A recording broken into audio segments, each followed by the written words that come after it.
যাদের আপত্তি আছে তাদের জন্য রাজার তরোয়াল রইল রাজসিংহাসনে। নাটোর যেন কোনোভাবে বঞ্চিত না হয়। আমি এই যথেচ্ছাচার মানি না, কিছুতেই নয়। খুড়োমশাই, রাজ আদেশ তার পরম আত্মীয় হয়ে না মানলেও শাস্তি কিন্তু একই।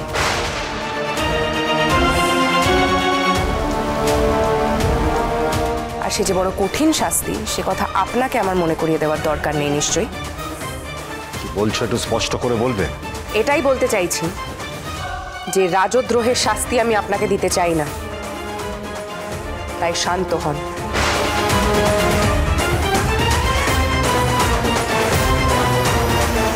তাছাড়া পেশার ঠাকুরপো যে বিশ্বাসঘাতকতা করেছেন, তারপর নাটোর তো আর পেশার ঠাকুরপোর পিতাকে এই সিংহাসনে মেনে নিতে পারে না।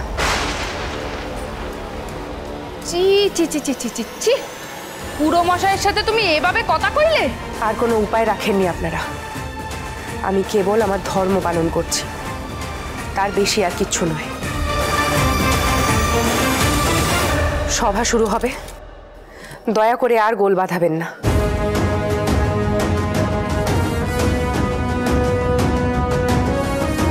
খাজানজি মশাই, সিংহদুয়ার খুলে দিন। যারা একে একে আসুক, তাদের ফরিয়াদ শোনা হবে।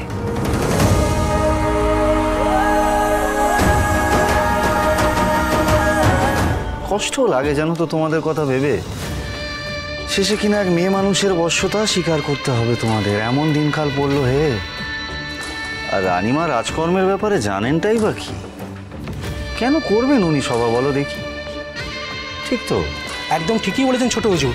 মেয়ে মানুষ আর রাজসভার কি বা বুঝবে? তাহলে এখানে দাঁড়িয়ে আছো কেন? ভেতরে যাও, ভেতরে গিয়ে তোমাদের অসন্তোষ প্রকাশ করো। বলো যে তোমরা এই শাসন মেনে নিতে পারছো না। তোমরা বলো গিয়ে যে এতদিন যেই পুরুষকে তোমরা রাজা হিসেবে দেখে এসছো, ঠিক সেরকমই একজন পুরুষ চাই সভা চালনা করার জন্য। হাঁ করে দাঁড়িয়ে থেকো না, ভেতরে যাও, গিয়ে প্রতিবাদ করো। এই তো সুযোগ। যাও যাও যাও যাও যাও।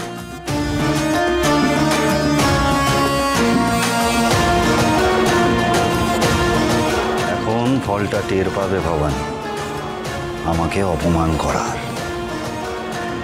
এবার দেখার আছে যে এই বিক্ষুব্ধ জনতাকে তুমি কিভাবে সামলাতে পারো।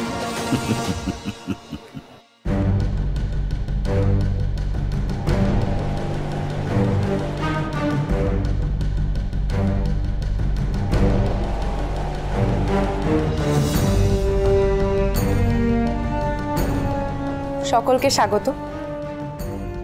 মহারাজার অনুপস্থিতিতে তার প্রতিনিধি হয়ে নাটোর রক্ষা করব আমি, এবং রাজকার্য পরিচালনা করার দায়িত্বও আমার। তাই এই সভা শুরু করা যাক। সবাই শুনেছেন, আপনাদের যার যা কষ্ট আছে এসে রানীমায়ের কাছে জানাবেন, তিনি সমাধান করবেন। কি কইল রে রানীমা? মা হইছে মা গো মা, দেখলে আমার গা পিত্তি একেবারে জ্বলা যায়। এইভাবে চিকের আড়াল থেকে বেরিয়ে এলেন প্রকাশ্যে? কিন্তু এ তো রাজ পরিবারের দস্তুর না রাজরানী।